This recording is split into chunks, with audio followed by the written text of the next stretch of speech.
శ్రీరామచంద్రాయ నమః. శ్రీ సీతారామాభ్యాం నమః. శ్రీమద్ వాల్మీకి రామాయణము యుద్ధకాండము 55వ సర్గము. అకంపనుడు యుద్ధరంగమున అడుగిడుటతో ఉభయ పక్షముల మధ్య సంకుల సమరము జరుగుట. అంగదుని చేతిలో వజ్రదంష్ట్రుడు హతుడైన వార్తను విని రావణుడు తన ఎదుట అంజలి ఘటించి నిలిచియున్న సేనాధిపతియగు ప్రహస్తునితో ఇట్లు వచించెను. ప్రహస్త వివిధములగు అస్త్రములను ప్రయోగించుటలో సమర్థుడైన అకంపనుని నాయకత్వమున దుర్జయులు శత్రు భయంకర పరాక్రములు అయిన రాక్షసయోధులను శీఘ్రముగా యుద్ధమునకు పంపుము. ఈ అకంపనుడు శత్రు సైన్యమును నిగ్రహించుటలో దిట్ట. స్వీయ అనగా తన వెంటనున్న సైనికులను రక్షించుటలో మేటి. సేనాపతులలో గట్టివాడు. యుద్ధ యోధులలో సమర్థుడగా పేరుగన్నవాడు. మన సంపదలను వృద్ధిపరుచటయందు నిరంతరము ఆసక్తి చూపుచుండెడివాడు. అనుక్షణము ఇతనికి యుద్ధప్రీతి మెండు. శత్రువులను ముప్పు తిప్పల పెట్టగల ఈ అకంపనుడు రామలక్ష్మణులను జయింపగలడు. మహాబలశాలి అయిన సుగ్రీవుని, భయంకర వీరులైన ఇతర వానర యోధులను హతమార్చగలడు. గొప్ప బలపరాక్రమములు గలవాడైన ఆ ప్రహస్తుడు రావణుని ఆజ్ఞను శిరసావహించి రాక్షస బలములను యుద్ధమునకై తొందర పెట్టసాగెను. భయంకర రూపములు గలవారు, భీతిగొల్పెడి చూపులు గలవారు అయిన రాక్షస ప్రముఖ యోధులు బలాధ్యక్షుడైన ప్రహస్తుని ప్రేరణతో వెంటనే లంకానగరము నుండి కదలిరి. మేలిమి బంగారు కుండలములు గలవాడు, మేఘము వలె స్థూలముగా నుండివాడు, నీలవర్ణుడు, మేఘ గర్జన వలె యుద్ధనాదములు చేయగలవాడు అయిన అకంపనుడు ఒక మహారథమునెక్కి శత్రుభీకరులైన రాక్షస యోధులతో గూడి సమరమునకు బయల్వెడలెను. ఆ అకంపనుడు రాక్షస వీరుల మధ్య సూర్యుని వలె తేజరిల్లుచుండెను.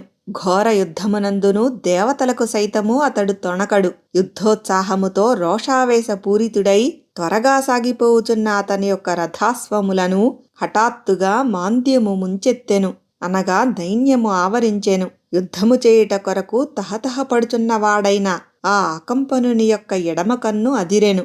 ముఖము పాలిపోయెను. కంఠస్వరము గద్గదమయ్యెను. స్వచ్ఛముగానున్న పగటివేళయందే పెనుగాలుల ప్రభావమున మేఘములు సూర్యుని కప్పివేశెను. ఆ సమయమున పక్షులు, మృగములు అన్నియును క్రూరముగా భీతిని గొల్పెడి నాదములను కావించెను.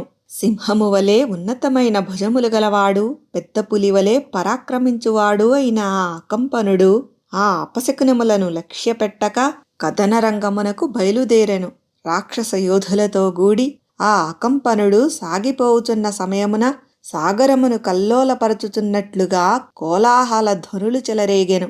ఆ మహానాదమునకు మిగుల కలవరపడి వానర సైన్యములు వృక్షములను, శైలములను ఆయుధములుగాగొని యుద్ధమునకు సన్నద్ధమయ్యెను. శ్రీరాముని కొరకు వానరవీరులు, రావణుని కొరకు రాక్షసయోధులు తమ తమ ప్రాణములను అర్పించుటకును సిద్ధపడి ఘోర యుద్ధమునకు దిగిరి. సమరరంగమున నిలిచియున్న వానరులు, రాక్షసులు అందరును మిగుల బలశాలులు, మహావీరులు, పర్వతముల వలె మహాకాయులు, ఒకరినొకరు హతమార్చుటకు తహతహపడుచున్నవారు. మిగుల బలవంతులైన ఆ వానరులు, రాక్షసులు క్రోధావేశపూరితులై ఎదురెదురుగా నిలిచి చేయుచున్న మహాసింహనాదములు రణరంగమునందంతటను మారుమ్రోగెను.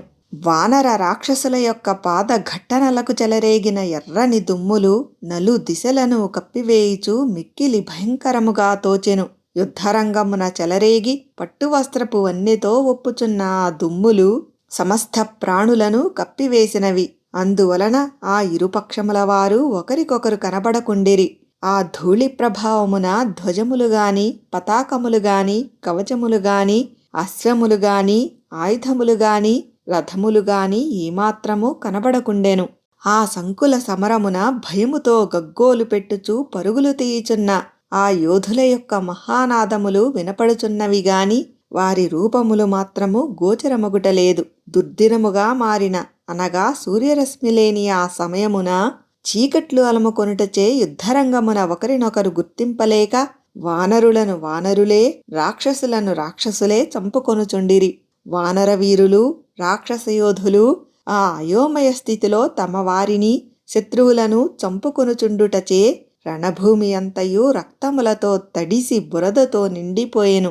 రణభూమి రక్తప్రవాహములతో తడిసెను. దుమ్ములు అణిగిపోయెను. ఆ ప్రదేశము అంతయును గాయపడిన శరీరములతో, శవములతో నిండిపోయెను. వానరవీరులు మహావృక్షములతోడను శిలలతోడను రాక్షసయోధులు బల్లెములు ఈటెలు గదలు ఇనుపకట్ల గుదియలు చిన్న చిన్న ఈటెలు మొదలగు ఆయుధములతోనూ వీరావేశపరులై పరస్పరము చంపుకొనసాగిరి. పర్వతాకారులు శత్రుభయంకరముగా పోరాడువారు అయిన వానరులు పరిఘలవలే ఒప్పుచున్న తమ బాహువులతో యుద్ధమునర్చుచూ రాక్షసులను రణరంగమునకు బలియిచ్చుచుండిరి. రాక్షసులును మిగుల క్రోధోద్రిక్తులై ఈటెలు ఇనుప గుదియలు మున్నగు దారుణములైన ఆయుధములతో కపివీరులను చంపివేయుచుండిరి. రాక్షసుల సేనాధిపతియగు అకంపనుడు వానరవీరుల ఎడ మిగుల క్రుద్ధుడై తీవ్ర పరాక్రమశాలురైన రాక్షసయోధులను అందరినీ యుద్ధమునకు పురికొల్పుచూ వారిని ఉత్సాహపరుచుచుండెను. వానరవీరులును రాక్షసులకు ఎదురుగా నిలిచి వారి శస్త్రములను బలవంతముగా లాగికొని మహావృక్షములతోనూ పెద్ద పెద్ద బండలతోనూ వారిని చీల్చి చెండాడుచుండిరి. ఇంతలో వానరవీరులైన కుముదుడు నలుడు మైందుడు ద్వివిధుడు మిగుల క్రుద్ధులై సాటిలేని విధముగా తమ బలములను ప్రదర్శించిరి. ఆ వానరయోధపతులు మిక్కిలి వేగముగా సేనాగ్రభాగమున నిలిచి వృక్షములను చేబూని రాక్షసులతో ఘోర సంగ్రామమునర్చిరి. వానరయోధులందరూ మహాశిలాదులను తీసుకొని రాక్షసులను పిండి పిండి గావించిరి. వాల్మీకి మహర్షి విరచితమై ఆదికావ్యమైన శ్రీమద్ రామాయణమునందలి యుద్ధకాండమునందు ఇది 55వ సర్గము.